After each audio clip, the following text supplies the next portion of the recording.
Hasn't mattered much all night to Kyle Busch as he sees the white flag. One more lap to go.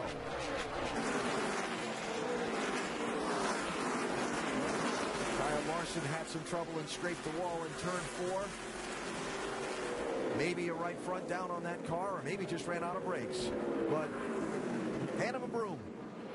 Every lap tonight, from pole position, a clean sweep at Richmond for Kyle Busch. Checkered flag, and the only trophy of the night is going to go to Kyle. I think we led the most laps there, pal. Good job. Yeah, I think so. Nice work, guys. Appreciate all that work. That was a great rebound at this place. We struggled, man. Nice work.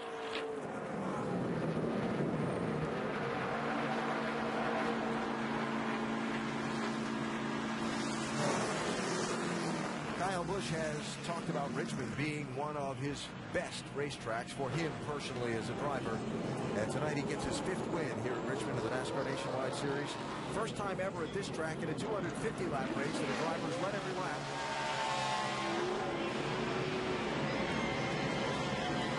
The last time a driver did it in this series, it was Kyle Busch at Phoenix in February of 2011.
Checkered flag tonight, and a dominating performance here at Richmond for Kyle Busch.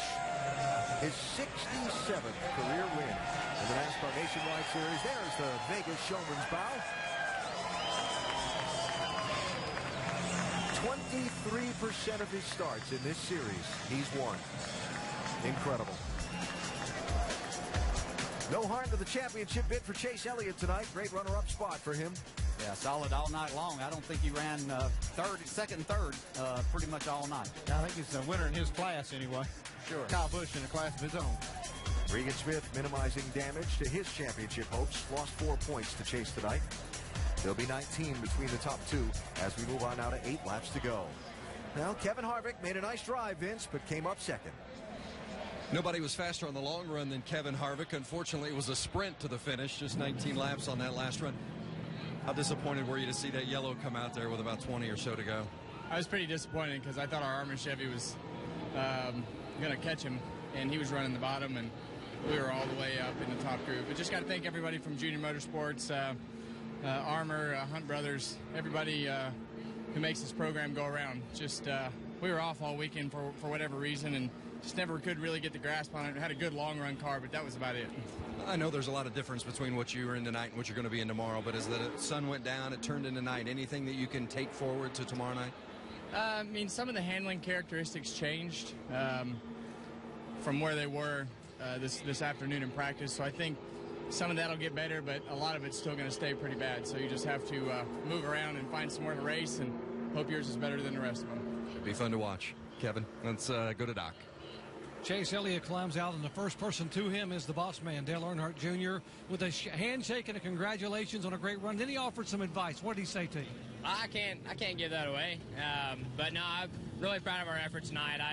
I hate we couldn't beat Kyle there. I thought we had a really good Napa Auto Parts Chevrolet, and I thought we made gains really throughout the night, and we were getting closer and closer, and I think we were actually better than where we were in the spring. We were able to outrun Kevin, and we were really close to where they were all night. So we just, I think the 54 got better between the spring race and now it's up to us to get better before next year. So we're certainly up for the challenge, and just proud of the effort tonight. It was a good all-around night. One spot short, but definitely a little bit of work to do, but proud of the effort for sure. Well, he was disappointed about the runner-up finish in April, and Alan, I think he's a little more pleased tonight with what they were able to pull off, even though they finished second again here to a veteran Cup Series driver. AB? And Doc, a driver who tonight led every single lap of this race, adding to the list. The second consecutive time he's been the guy to do it.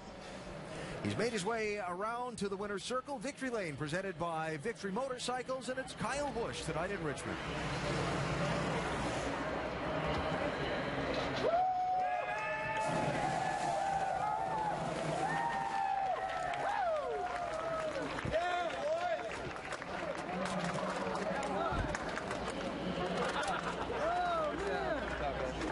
Well, you made it look easy, but describe tonight's dominating victory from your standpoint. Good car, good decisions, and good execution there tonight. So this Monster Energy Camry was good. I knew we were in for a different result than what we'd been here the last couple times, so pretty pumped about that, and pretty pumped about being back in Victory Lane, in the Nationwide Series here at Richmond. It's been a while, think about it. Can't say enough about Toyota, JGR Engines, Nationwide Insurance. Appreciate them, all the Kyle Busch fans. Those guys, you guys are awesome. And, you know, it's fun to come out here, try to get back on track with something. Had a lot of bad luck lately, and this feels good. Try to get some mojo back, get ready for tomorrow night, see what we can salvage there, and roll on into the chase. Talk about getting back on track. You got beat here in May. What did you guys do generally as a company, or you as a driver, to beat Junior Motorsports and everybody else here? Yeah, I think the whole company got better. I think it was, you know, Adam Stevens, Chris Gale, Kevin, they all got together and tried to go to work on what we could do better here. You know, they ran well at Iowa. They won with Sam at Iowa, and, you know, we're able to come here and do well, and completely different packages between the two tracks, you know, so all in all, though, the guys did a great job. They were really smart about what they needed and what we needed, what I needed. I know Elliott ran strong much of the night. He didn't fare well at the end there. I'm not sure about Kenseth, but all in all, you know, R54 Monster Energy Camry ran up front, looked good. And, hey, Mitch and Rodney, how about we sign that deal? Let's get done with it. Aha. Every single lap led for the second time in your career in Nationwide. Congratulations. Thank you. You got it, guys. Kyle Busch, Victory Lane at Richmond. Jamie? Well, Ryan Blaney, after winning a Truck Series race and a Nationwide Series race the last 2 weeks, it's a letdown to finish fourth, I know.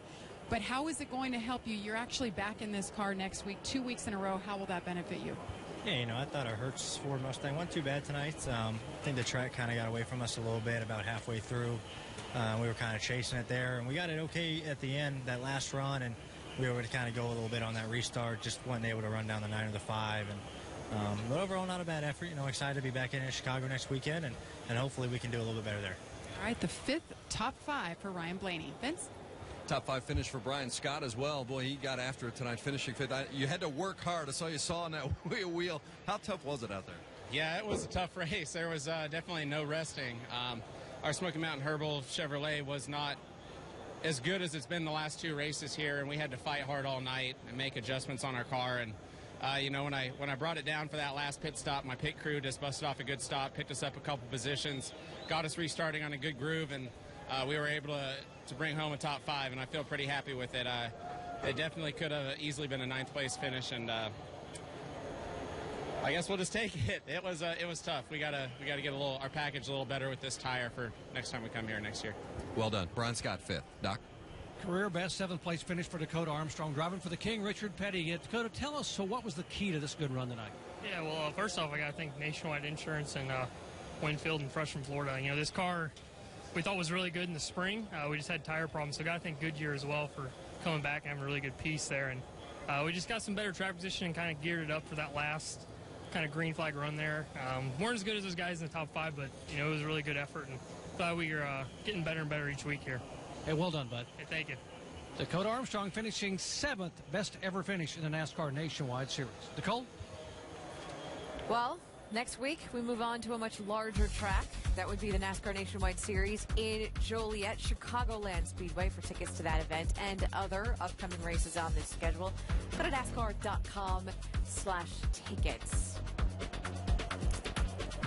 With Rusty and Brad, what did we take away from this race tonight that might translate into tomorrow night's event? Well, I was really watching what the track was going to do today. I have the new tire that Goodyear's brought here, how it would perform.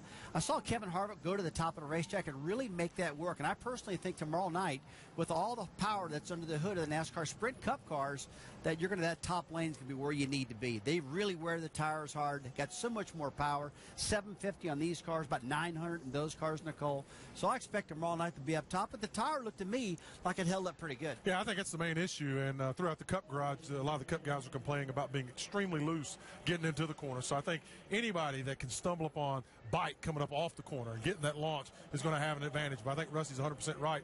He knows what he's talking about. They're going to be up against the fence tomorrow night because of all the power, trying to get through the corner, getting the car to turn. Just going to go ahead and say it. I think we'll see more passes for the lead tomorrow night, Alan. Well, since we didn't have any tonight, Nicole, I hope so.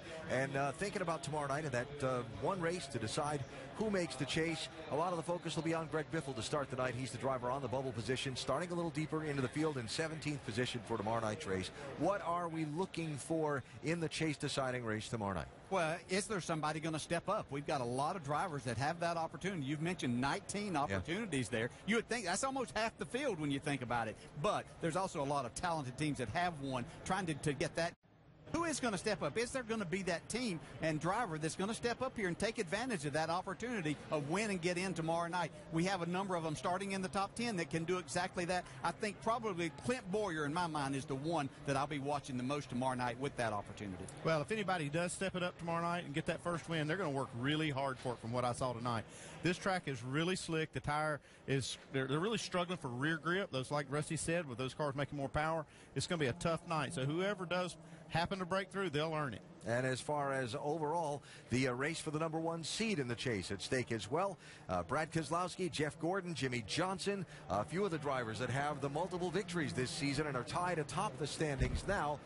Start in the first 3 spots, so it should be a pretty good slugfest up front, whether it's someone trying to get their first win or someone trying to establish position for the chase. Yeah, I think so. And, you know, it'd be these drivers that all have 3 wins, they feel like it would be a momentum changer for them and a big help, plus a confidence booster as a driver to know, hey, I'm the #1 seed when we start this. You've got to go take it away from us. Yeah, I don't think that they're not going for those 3 extra points. I think those 3 points are going to be big when this chase starts.